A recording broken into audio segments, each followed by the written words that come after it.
She wasn't bred for war. She was meant to race. A chestnut Mongolian mare with a blaze down her face and a name that meant Flame of the Morning. Her story began years before the Marines ever saw her.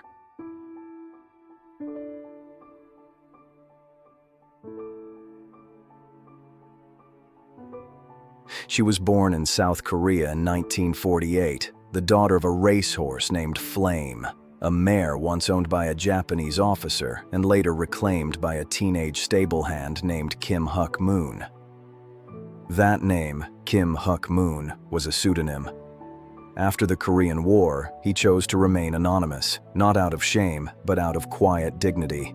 He had seen too much, risked too much, and asked for nothing in return. During World War II, Kim and Flame worked in rice fields near a POW camp. Kim smuggled food to Allied prisoners, including Americans and Australians. When he was caught, the Japanese beat him so severely he lost sight in one eye. Flame screamed and bucked as Kim was dragged away. After the war, a Marine named Bill Duffy and an Australian soldier, both former POWs who had witnessed Kim's courage, wrote a formal letter confirming that Flame was Kim's horse. It wasn't just a gesture of gratitude, it was protection. With the Japanese officer presumed dead, ownership could be contested. That letter gave Kim legal and moral standing to keep the mare who had helped him save lives. Years later, Flame gave birth to a filly that looked just like her, but the joy of the birth was short-lived. Flame collapsed within hours, her breathing shallow, her body failing. Kim held her in his arms as she died, the mare who had carried him through war, famine, and grief. She had given him one last gift. The filly was named Flame of the Morning. But Kim couldn't bear to look at her. The resemblance was too perfect. Her blaze, her gait, even the way she flicked her ears. It was Flame reborn. For nearly a year, he stayed away. In that time, the filly was raised by another mare under the care of jockey Choi Chang-ju. But one day, she wandered too far from the stables and was cornered by a pack of stray dogs. Kim heard the commotion and ran toward the sound. He found her trembling, bloodied, surrounded. He drove the dogs off with stones and shouts, and when she looked up at him, eyes wide, ears pinned, something shifted. The grief softened. The bond began. He took her home and began training her for the races. She was fast, intuitive, and oddly attuned to his blind side, speeding up whenever another horse approached from the left, as if protecting him. But on the day of her first race, war came again. On June 25, 1950, North Korean forces crossed the 38th parallel in a surprise invasion of the South. Backed by Soviet arms and driven by a desire to unify the peninsula under communist rule, they swept through Seoul within days. The South Korean army was under-equipped, and the United Nations scrambled to respond. Kim hitched Flame to a cart and led his family, his mother, Sister Chung-soon, niece, nephew, and a blind neighbor, out of the city. Roads were clogged, bridges were bombed, refugees fled in every direction. When they reached the Hangang River, the ferry was overwhelmed, so Kim took Flame downriver to find a fordable spot. It took half a dozen trips, but she carried the family and their belongings across the water. The journey was brutal. Food was scarce. Shelter was improvised. Kim's mother fell ill with fever and exhaustion. She died before they reached the Pusan perimeter, the last stronghold of UN forces. Kim buried her on a mountainside overlooking the Nakdong River, marking the grave with stones and silence.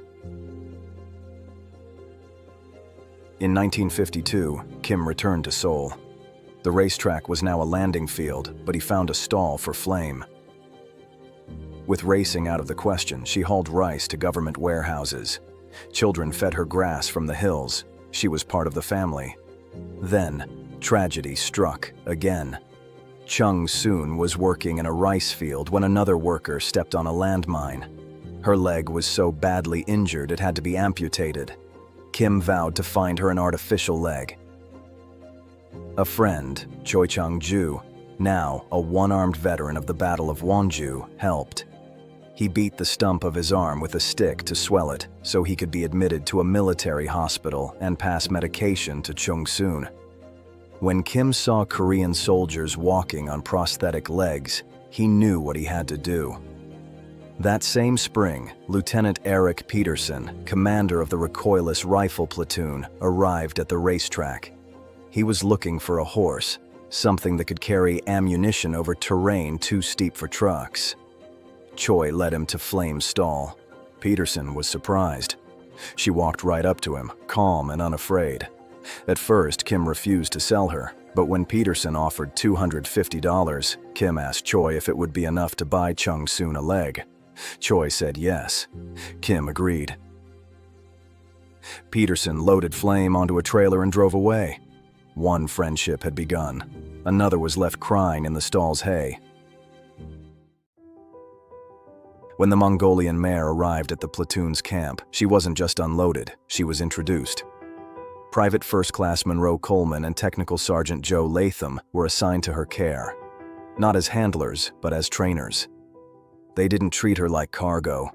They treated her like a recruit. Her training began with terrain. She was taught to step over barbed wire and communication lines, to climb steep ridges without slipping, and to descend without panic. She learned to lie flat when she heard incoming, not from fear, but from command. The sound became a signal. The signal became instinct. Some doubted that a horse could remain steady under fire, so they tested her. One Marine held her bridle, while another fired Browning automatic rifles, carbines and .45s nearby. She flinched, she trembled, but she didn't bolt. They started with an empty pack frame on her back, then added weight, slowly, deliberately, until she was carrying 9 shells at a time, over 200 pounds. She memorized terrain after just a few trips. She responded to hand signals and voice commands. If separated, she could find her way back to her unit. She didn't need a lead rope. She needed a mission. Latham built a bunker just for her, but most nights she shared the Marine's own. He didn't want her tied outside in the cold, so he cleared a corner, laid down a tarp, and let her sleep beside the men. She didn't pace. She didn't panic. She curled up and rested. She began to follow the men around camp, nudging them for food, standing quietly during briefings, watching them clean their weapons. She wasn't just present. She was part of the rhythm. The Marines noticed something else. She didn't just tolerate the noise. She began to anticipate it. She would lower her head before a blast. She would brace her legs before a climb. She was adapting, not just physically, but emotionally. She was no longer Flame of the Morning. She was becoming something else. Eventually, the men gave her a new name, one that matched the weapon she carried and the call sign they used in combat. Reckless. Her first combat mission came in late October 1952. The 5th Marines had been assigned to hold the center of the Jamestown Line, a fortified stretch of defensive positions running from the Imjin River to Kumhwa. Their sector was a crescent bend in the river known as the Hook, a vital point in the defense of Seoul. If the Chinese broke through here, the road to the capital would be exposed. The terrain was unforgiving. The ridgeline was steep, the ground frozen, and the enemy dug in. Vehicles heading to the post, including the trailer carrying Reckless, were ordered to move in 10-minute intervals to avoid detection. After unloading, there was a 500-yard climb to the platoon's position. The full distance to the firing site was 2.5 miles, the final stretch a sharp ascent. Reckless was loaded with 150 pounds of shells. She had never been this close to live fire. As the recoilless rifle fired its first round, the blast nearly lifted her off the ground. Her ears flattened, her legs buckled. Coleman held her bridle and whispered to her, steadying her as the echo rolled across the valley.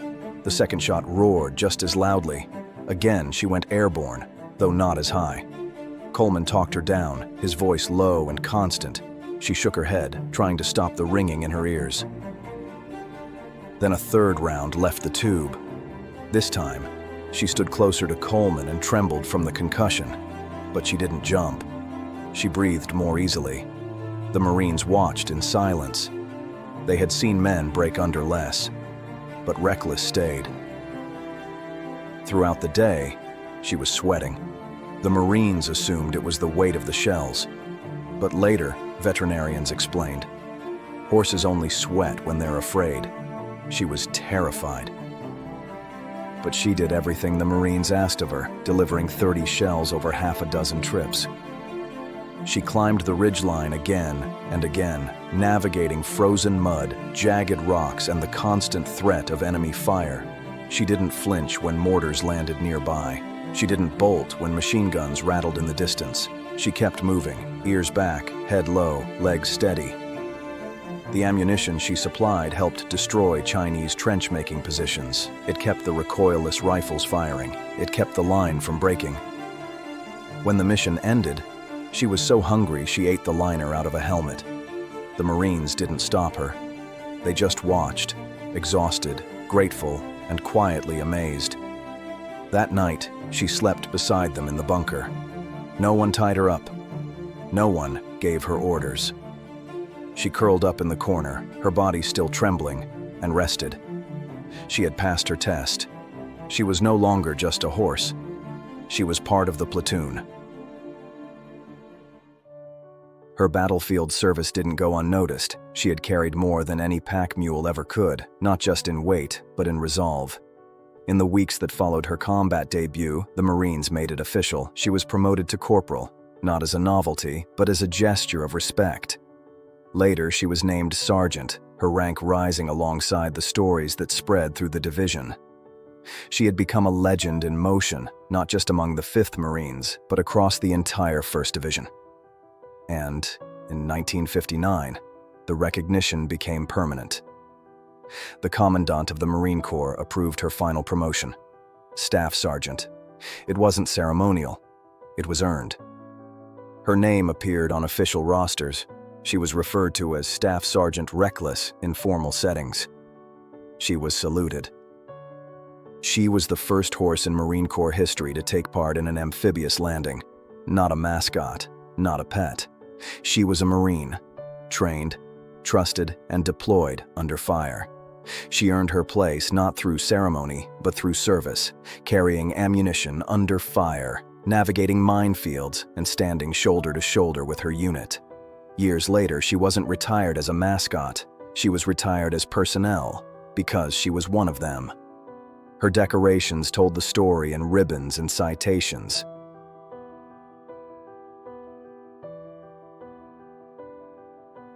She was featured in the Saturday Evening Post, Life magazine, and Marine Corps publications. She was later named one of America's 100 all-time heroes in a special edition of Life, listed alongside Martin Luther King Jr., Thomas Jefferson, and John Wayne. But she never wore her medals for show. She wore them because she had earned them. Outpost Vegas was the turning point. The Chinese had launched a coordinated offensive to break the Nevada city's complex, the hills of Vegas, Reno, and Carson. If they succeeded, they'd gain leverage at the peace talks and a direct path to Seoul. The Marines would retake Vegas, not with stealth, but with force. One officer called it the highest beachhead in Korea. Unlike the island-hopping campaigns of World War II, there was no flanking Vegas. They had to charge straight through. The recoilless rifle platoon was positioned on Hill 120, tasked with supporting the assault and disrupting Chinese reinforcements moving from Reno. Their firepower would be critical, but so would their supply lines. Reckless began her runs with 6 shells on her back, trotting through open terrain under enemy eyes.